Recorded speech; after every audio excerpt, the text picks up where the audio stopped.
Sup guys, this is Jess and welcome back to Cloud of Imagination. So to continue my reflection series that I started last week for 2017, I thought that this week I'd discuss some of the new shows that I checked out in 2017. I'm not going to include every single show that I've been watching because let's be honest, I consume and watch a lot of TV, so we'd be here a while if I talked about every single show that I watched last year. So I thought that I'd focus on the shows that I actually started last year, whether they were new releases or I was catching up so I could watch new seasons. Either way, this is just my reflection on those and not really a top 10 or in any particular order. This is just me discussing what I watched and my thoughts on it, and hopefully stuff that I'm hoping gets renewed and things that I'm hoping for in the future.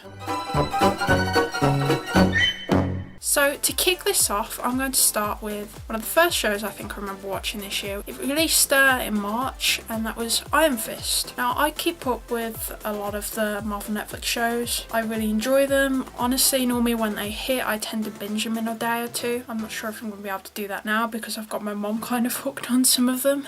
Anyway, with Iron Fist, it was the first Netflix series out this year, and there was a lot of negativity with Iron Fist. A lot of people weren't happy with it, a lot of people were disappointed, and to some degree I do agree. I do think out of like Daredevil and Jessica Jones and Luke Cage, this one I think is definitely the weakest link, but I don't think it was as bad as everyone says it was. Because I still enjoyed it, I still found it entertaining, but I can understand where the problems were, particularly I think with the fight scenes, particularly with Danny. He's supposed to be well trained in kung fu and martial arts, and we didn't really get to see that. I mean, I will give props to Finn Jones because I think I read somewhere that he only had like 3 weeks to prepare for the role. That's a really short time, and I think with what he was given script wise, he did the best he could and he still did a good job. I think the main problem with the series, and maybe with parts of Defenders as well, is I think the writing for Danny is a bit inconsistent and sometimes a bit over the place. I mean, there are times I love the character and then there are times where I get frustrated with him. I mean, you get that with fictional characters anyway, because sometimes they'll make questionable decisions and you'll think, whoa, don't do that. You don't want characters, I think, that you're going to agree with 100%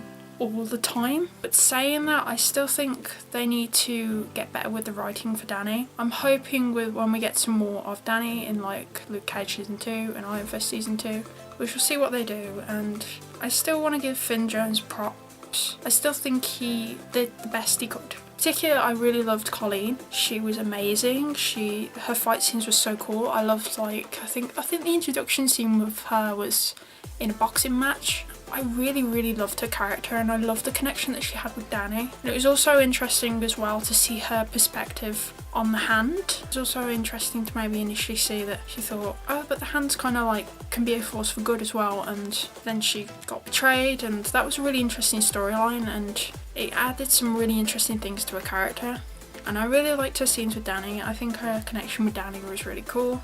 I do ship it, I won't deny, and I'm hoping we get some more stuff of her because she's a really cool character. Overall, I did enjoy this series. It wasn't perfect. It's the weakest link out of all the main 4 series. We'll see where it goes from here, and despite its problems, I want to see more. I do want to see more. Next on my list this year that was new to me, even though it came out in late 2016, was Stranger Things. Now, everyone would keep going on about me, and my brother kept going on at me. Watch Stranger Things, it's really good. Watch Stranger Things, it's really good. I sat down and I watched this with my mom, and we got through the whole series and loved it. And then of course season 2 came out later last year. Watched that, loved it. Really good. I liked the 80s setting, and I loved the kind of blend of like 80s Spielberg sci-fi mixed with elements of like Stephen King dark storytelling, and I really like that. Eleven's probably my favourite character. She's got a really interesting story, and it was interesting as well in season 2 to explore more of her history, and of course going to see her mom.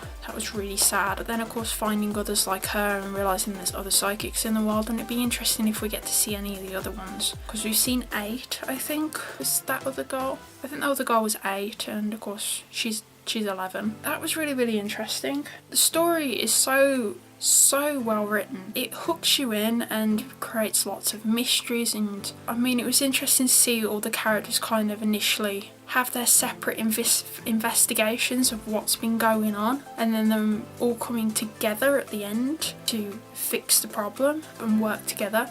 And it also has one of the best young child actor casts probably on TV. Normally with child actors, a lot of them tend to be coming into their own when they're young, when they're in the early teens and stuff, because they're still developing the craft. But these guys are so bloody good. But I was totally impressed. It was really, really, really good. Fantastic cast, fantastic writing, and I can't wait for season 3. I just hope in season 3 that they actually give the bios a break, particularly Will. He's been through enough shit, he needs a break. Like, first season going missing in the Upside Down, and then season 2 like having that connection to the creature and like being all messed up from that as well. I'm like, give the kid a bloody break, because he friggin' needs it. I would definitely recommend it. It's really, really good, and I can't wait for season 3. I do apologise if some of this video seems a bit jumbled and a bit not quite the same. It's just my camera's been having some difficulties today. Let's carry on. Next on my list of new shows that I watched this year was the Shannara Chronicles. Now, I binged season 1 just before season 2 started. I think it was about a month before season 2 started, and loved it. Really, really loved it. Because when I went in, I thought, oh, this is just a fantasy series. But then the sci-fi elements came in. Like, you saw like ruined helicopters and ruined cars, and you're like, hang on a second, what's going on here? And then you find out it's actually set in the future when magic has come about. Most of humanity's kind of been killed off, and others like elves and gnomes and trolls have come in. And I really liked that angle. I really liked that kind of blend and mashing of the two genres. I thought it was really cool. I'll be honest, initially me and my mum started watching it for Manny Bennett, because I loved him in Arrow and she loved him in Spartacus, and we thought, oh, let's check this out. We've been meaning to check this out for ages. Let's check it out because it's on Netflix. So we watched season 1 on Netflix, and then we watched season 2 when it came to the UK TV. I really got invested in all the characters. I really liked Will, and what I really liked as well was the female characters, because they were so well written. I mean, Eritrea is probably personally my favourite character, but I really liked Amberley. I really like the new additions and new seasons like Lyria and Marith. They're fantastically written characters and really diverse casts. I really liked that. There's also some fantastic LGBT representation, particularly with Eritrea, because we find out partway through season 1 that she's actually a bisexual woman, and then of course she starts a relationship in season 2 with Lyria, and I was really happy about that. It was really cool, and I really shipped the two of them. They complement each other really well. I really loved all the other characters. Al-Anon's fantastic. I mean, it's Manny Bennett, he's a fantastic actor. Overall, I'm really enjoying this, and I really hope we get a season 3. Particularly with how season 2 ended. The finale made me sob, and then of course we saw Will in that other like dimension with like a load of demons and stuff. I'm like, is my boy gonna be okay? We need a season 3. I hope we get a season 3. Now, another series that I checked out this year as well, which hit in August, was of course The Defenders. Now, this was really anticipated because they've been building up to this since Daredevil. I mean, I think the main reason I started using Netflix because I use my brother's. Because my brother's very generous. Thank you, Sai, if you're watching this. I do appreciate you letting me use a Netflix account. And of course, Daredevil came out. Loved it. Loved Jessica Jones. Really enjoyed Luke Cage. Quite enjoyed Iron Fist as well. And I really liked this. Even though I do agree the pacing could have been a bit better. I know a lot of people were a bit tired and sick of the hand. I can kind of understand that, but I think it played into the other series quite well to kind of have their involvement. And just having Jessica's reaction to the hand was really funny as well. Like, especially like Luke and Jessica, because they've never dealt with the hand before, and they were kind of like, cool, so we're doing like ninjas and immortals and stuff. Great. Despite the pacing issues, I personally think it could have benefited by being a bit longer. And people will say, oh, but they would have drawn it out more. But I would have liked to have spent more time building the connections between the Defenders. Even though I think we're going to get more of Luke and Danny in their respective series, and then hopefully progressing to their iconic friendship. But I would have liked a bit more kind of connection with the team, getting to know each other, working together, investigating things together, fighting together. I think they could have benefited more by building those connections with the characters, and it would have made, I think, the finale, particularly with what happens at the end with Matt, that broke me.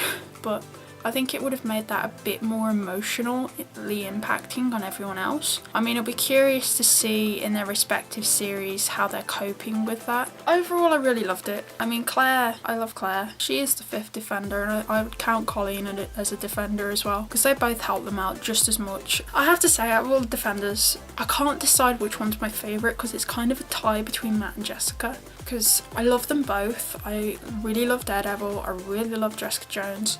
Such awesome characters, and I loved their scenes together, like with Jessica ripping into him like for wearing a scarf or his suit. Nice ears, they're ones. I love that, and I love that moment when they went to go see that victim's daughter, and Jessica brought up about Matt's dad, and she was actually being really really gentle about it, and kind of just saying yeah, and she referred to him as a friend, and I was like, yes, that's awesome. And I want to see more of them together. I don't think we're probably going to see Matt until season 3 of Daredevil now, considering how it ended. But it'd be really cool if they do bring Jessica into his series a bit more, because I just love the scenes that the two of them had together. It'd be nice to see them maybe potentially pop up in each other's series. It might be cool to see Foggy and Jessica Jones, because he's working for Hogarth at the moment. I mean, I'm still holding out hope that maybe they'll start Nelson and Murdoch again, but I don't know with how rocky their friendship can be at times. I love these guys. They are really fantastic characters. I love them all. Yeah, Matt and Jess are my favourites, but I love Luke and Danny as well, and of course Claire and Colleen and Misty and Karen. It was great just to see everybody come together. Next on my list is Star Trek Discovery, and I will say I love Star Trek. I love the new movies. They were what got me hooked and into Star Trek. I still have a lot I need to watch, because I've caught odd episodes of other series like Next Gen. I've caught odd episodes of Deep Space Nine, Enterprise, and I'm still working my way through the original series. I know this was another series that had people quite divided, because some people didn't like the tone that they were going for and others did. I personally am quite enjoying it, because I think it's something different, and even though I normally see Star Trek as something that maybe should be more tailored to potentially like family audiences, because it does show very hopeful stuff for the future and an all-inclusive equal society, but at the same time I think the point in time that this is set, particularly with the Federation and Klingon War, they can afford to be a bit darker and a bit more mature. I think it's a very interesting take, because normally a lot of them are very crew focused, but this is more character focused. This is more focused on Michael's story. Even though we're getting other side characters and their stories as well, this is more focused more on Michael. It was an interesting kind of opening to it, because it starts with her being a mutineer and then going to prison and then ending up on the Discovery. And it's also interesting exploring a connection with Sarek, and of course Sarek is Spock's father. I need to catch up because I know it's just come back. We're getting a mirror episode, which I'm really excited about, especially because I've seen that Tilly's like the captain of the other ship, and she's a character I really love. I love her personality. I love how quirky she is. I also hope we actually see more of Captain Giorgio, or Philippa Giorgio, because she was a really good character, and it was a shame that they killed her off so soon, because she was a fantastic captain. I don't think we've seen many female captains other than like Janeway, and I think there might have been others like females in like commanding roles and things, but I know we haven't seen many, and it was a shame that they kind of seem to have wasted her so soon. But I'm hoping maybe something happens and we get to see more of her, maybe in flashbacks and stuff. I'd love to explore more of her relationship with Michael. I think it's an interesting take on a captain. I don't think I like him, but I'm intrigued by him. I also like Stamets and Kuba, is it? I can't pronounce the freaking names because I can't remember all on it. I'm sorry. But yeah, I love their relationship. Nice to see a gay relationship featured predominantly in a series like that. They're really good characters and they really complement each other very well.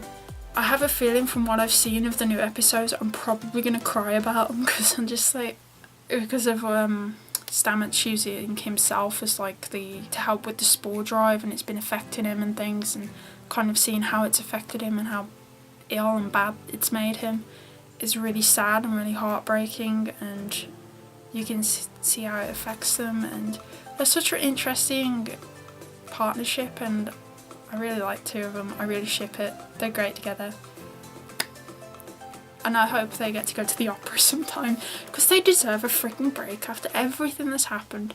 Let these boys go to the opera together and have an amazing romantic night, and it'll be amazing. Yeah, I'm looking forward to seeing more of this year, especially exploring the Mirrorverse stuff. And it's a really good series. I would recommend it. but I know it's not going to be everyone's cup of tea. It's one of those things, I think, watch it, make up your own mind. If you don't like it, then it's not for you. If you like it, stick with it. I personally am quite enjoying it, and I think it's an interesting take on a Star Trek series, and I'm looking forward to more. Last new series I checked out this year. As you may already guess, I've watched a lot of Marvel series, and as you've probably already guessed from my beanie I decided to wear today, it was Punisher, which hit in November. And oh my god, I mean, I loved season 2 of Daredevil especially, because Punisher I think is probably one of my favourite characters. He's really an interesting character, and it was great to explore that in season 2 of Daredevil. When I found out he was getting his own spin-off, I was really happy and couldn't wait. My boy Frank is back. I absolutely loved it. It was everything you'd probably expect from a Punisher series. It was brutal, it was kick-ass, and it was heartbreaking as well. I mean, the action was absolutely fantastic. I mean, I remember I think watching the first episode and just waiting the whole episode, because you can see Frank swinging his hammer, knocking those walls down, just waiting the whole episode like, I know what he's going to do with that hammer later on. Just sitting there waiting in anticipation, and then when it happened, I mean, it's not like I'm condoning that level of violence, but I like it. It's cool to watch it in entertainment, but it's not something I go, oh yeah, go do that yourself, because I don't condone that. I really don't condone that. I have to say, John Bernthal is fantastic in this role. He brings the rage, he brings the violence, but he also brings the vulnerability of the character as well. Ever since, of course, season 2 of Daredevil, I was excited to see more. I remember watching this as well, because of course Ben Barnes' character, Billy Russo, it didn't initially click with me who he was and that he was playing a bad guy, because I think I knew before it started, but I forgot when I started watching it. And then of course when some fishy things started happening, I was like, wait a minute, we can't trust Billy, can we? And then of course I got a bit too curious, and I thought, I'm gonna Google the character because he's somebody important. I can tell he's somebody important. And then I found out who he was, and I was like, oh yeah, he's not a good character. He was a fantastic villain. That end fight on the carousel between him and Frank, it was brutal. Slight change of scenery because my battery's dying, but I'm gonna see if I can quickly wrap this up before it completely dies. I do agree that the pacing was a little slow in places, but overall I really loved it. I really love seeing Karen again. I like exploring her connection with Frank because I think it's very interesting. I know some people ship it, but I don't. I see it more as a friendship. Episode 10 was like the biggest highlight for me because it was really, really good. I really enjoyed exploring and living the events of that day through different characters. And as a storyteller and as like an amateur filmmaker, I really love stuff like that. So when it was cutting between like Madani and Billy and then Karen and then Frank's like view of the day, I thought that was really, really cool. So I brought up some interesting conversations about war and how it affects soldiers and about gun ownership as well, and it kind of showcased, I think, all kind of views. I have to say my favourite fights on the show, particularly, I really loved the sledgehammer fight. That was really cool, and then the end fight with Billy on the carousel was great, especially when he smashed his face into the mirror. That was brutal, and it was awesome, and it'd be interesting to see him do become fully Jigsaw in season 2, because you know it's gonna happen. But it'd be interesting to see if Frank comes back in any other series. Maybe he might pop up in season 3 Daredevil as well. That'd be particularly interesting. Anyway, I'm gonna wrap up here because my camera battery is flashing at me and it looks like it's going to die. Anyway guys, I shall catch you all later. Don't forget to subscribe, and goodbye.